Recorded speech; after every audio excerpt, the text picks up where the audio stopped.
असं कधी होतं का की आपण ठरवतो बस उद्यापासून रोज व्यायाम किंवा आता फक्त हेल्दीच खायचं, पण मग काय होतं 2-4 दिवसातच सगळा जोश थंड.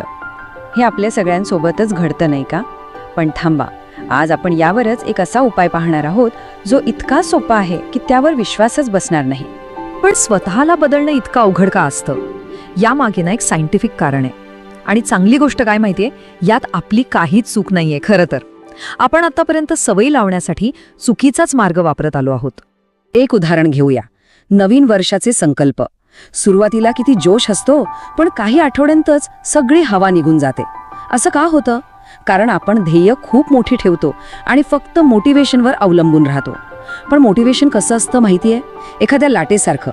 ते येतं आणि जातं, आणि एकदा का ते गेलं की आपण पुन्हा पहिले पाडे 55. हे चक्र आपल्या सगळ्यांच्याच ओळखीचं आहे नाही का? एकदम उत्साहाने सुरुवात करायची आणि शेवटी सगळं फिसकटल्यावर स्वतःलाच दोष देत बसायचं. ही जी निराशा येते ना, अपयशाची भावना, ती खूप त्रासदायक असते. आपला आत्मविश्वासच कमी करून टाकते. पण जर मी असं म्हटलं की या चक्रातून बाहेर पडण्याचा एक एकदम सोपा मार्ग आहे, तर स्टॅनफोर्ड युनिव्हर्सिटीचे बिहेवियर सायंटिस्ट आहेत BJ फॉग. त्यांनी एक पद्धत शोधून काढली आहे, टायनी हॅबिट्स. आणि ही पद्धत सवयींबद्दलचा आपला विचारच कायमचा बदलून टाकेल. ह्या पद्धतीचा सगळ्यात महत्त्वाचा नियम काय आहे माहितीये? यशस्वी बदलासाठी प्रचंड इच्छाशक्तीची गरजच नाहीये. उलट बदलाची सुरुवात इतकी लहान करायची की ती टाळायला जास्त कष्ट लागतील. इतकी लहान की ती एकदम सहज वाटेल. या पुस्तकाचं उपशीर्षकच बघा ना, सगळं काही सांगून जातं. हे लहान लहान बदल आहेत ना, ते एका स्नोबॉल सारखे काम करतात. सुरुवातीला अगदी छोटे वाटतात, पण जसा तो स्नोबॉल घरंगळत मोठा होत जातो, तसंच हे बदल एकत्र येऊन एक मोठं कायमस्वरूपी परिवर्तन घडवतात. हीच आहे या पद्धतीची खरी ताकद.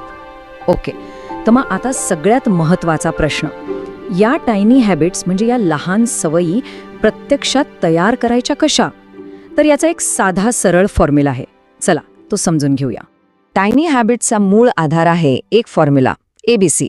A म्हणजे अँकर, B म्हणजे बिहेवियर आणि C म्हणजे सेलिब्रेशन. हाच तो सोपा मंत्र आहे जो कोणतीही सवय आपल्या मेंदूमध्ये कायमची फिट करू शकतो. चला तर मग या 3 टप्प्यांना जरा अजून जवळून पाहूया. अँकर मोमेंट, टायनी बिहेवियर आणि सगळ्यात महत्त्वाचं सेलिब्रेशन. पहिलं म्हणजे अँकर मोमेंट. अँकर म्हणजे काय? तर आपल्या रोजच्या आयुष्यातली एखादी पक्की सवय, म्हणजे जी आपण विचार न करता करतो.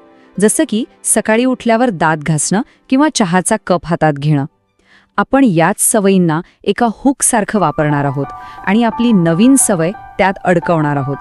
आता दुसरं, टायनी बिहेवियर, म्हणजे जी नवीन सवय लावायची आहे तिचं अगदी छोटंसं बाळरूप, इतकं लहान की ते करायला 30 सेकंड पण लागू नयेत. उदाहरणार्थ, रोज 1 तास वाचन करेन असं नाही, तर फक्त पुस्तकाचं 1 पान उघडेन. किंवा रोज व्यायाम करेन असं नाही, तर फक्त 2 पुशअप्स करेन. आणि आता येतो या फॉर्म्युल्याचा सगळ्यात शक्तिशाली भाग, सेलिब्रेशन. म्हणजे ती लहानशी कृती पूर्ण केल्या केल्या लगेच स्वतःला शाब्बासकी द्यायची.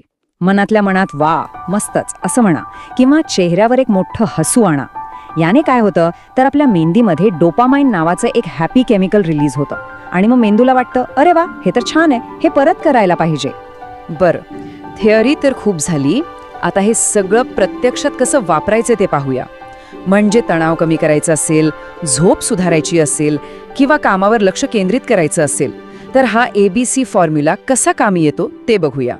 समजा तणाव कमी करायचा आहे, तर इथे बघा, माझं डोकं उशीला टेकल्यावर हा झाला अँकर. मी एका अशा गोष्टीबद्दल विचार करीन ज्यासाठी मी कृतज्ञ आहे. हे झालं टायनी बिहेवियर. आणि मग मनात एक समाधानाची भावना आणायची. हे झालं आपलं सेलिब्रेशन. बघा किती सोपं आहे. याने दिवसभराचा सगळा ताण कमी होऊन मन कसं शांत होतं. आता चांगली झोप हवी असेल तर मी घरी पोचल्यावर हा झाला आपला अँकर. माझा फोन बेडरूममध्ये नाही तर किचनमध्ये चार्जिंगला लावेन. हे झालं टायनी बिहेवियर. ही एक इतकी छोटीशी सवय आहे, पण रात्री झोपण्याआधी फोनवर स्क्रोलिंग करण्याची सवय मोडायला किती मदत करते बघा. आणि मग झोपेची क्वालिटी आपोआप सुधारते. कामावर लक्ष लागत नाहीये, तर हा फॉर्म्युला तिथेही उपयोगी पडतो. मी माझं डेस्क साफ केल्यावर हा अँकर 45 मिनिटांचा टायमर लावेन. हे टायनी बिहेवियर या एका छोट्याशा कृतीने कामावर फोकस करणं आणि कामाची टाळाटाळ करणं दोन्ही थांबवणं खूप सोपं होऊन जातं. तर आता आपण ह्या विश्लेषणाच्या समारोपाकडे आलो आहोत. या सगळ्याच्या मागे एक महत्त्वाचं तत्वज्ञान आहे, ते समजून घेऊया आणि बदलाच्या दिशेने आपलं पहिलं छोटंसं पाऊल उचलण्यासाठी तयार होऊया. आणि हा सगळ्यात महत्त्वाचा मुद्दा आहे. लक्षात ठेवा, टायनी हॅबिटचं खरं ध्येय ती छोटी कृती पूर्ण करणं नाहीये, तर प्रत्येक वेळी मी यशस्वी झाले ही भावना अनुभवणं आहे. ही जी पॉझिटिव्ह भावना आहे ना, तेच आपल्या मेंदूसाठी खरं इंधन आहे. तेच सवयीला वाढवतं. एक गोष्ट पक्की लक्षात ठेवा, भावना सवयी निर्माण करतात, इच्छाशक्ती नाही. तर आता विचार करण्याची वेळ आहे. अशी कोणती एक अगदी लहान, इतकी लहान की हसू येईल अशी कोणती सवय आहे जी उद्यापासून सुरू करता येईल? कदाचित सकाळी उठल्यावर फक्त एक घोट पाणी पिण्याची, किंवा रात्री झोपण्यापूर्वी फक्त एकाच पानाचं वाचन करण्याची. जास्त विचार करू नका. सुरुवात अगदी लहान करा आणि बदलाची ही जादू स्वतःच अनुभवा.